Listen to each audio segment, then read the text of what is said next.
Assalamu alaikum, урматтуу мекендештер. Талас шаарынан Шахайдан бош участок сатылып атат. Участок издеп жүргөндөр дарайына көңүл буруңуздар.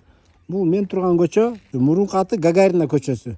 Могу мечиттин эле тушунда. Шахайдан мечитти билесиздер. Ошонун эле тушунда. Батыштан чыгышка 17 метр, ал эми түндүктөн түштүккө 25 метр. Жалпы 4,25 сотых.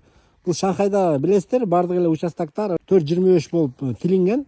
Бул жакта инфраструктура боюнча мечит жанында, бул жакта ФАП салынып атат, медресе, кыздардын мектеби бар, Нур билим деген. Бул жерде номер 8 мектеп жанында парк бар, анда билесиздер.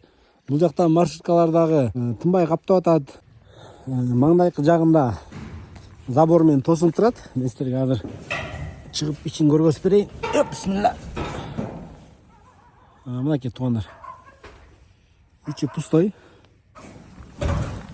Баасын 1 миллион 150 миң сурап жатат. Кызыккандар чалыңыздар.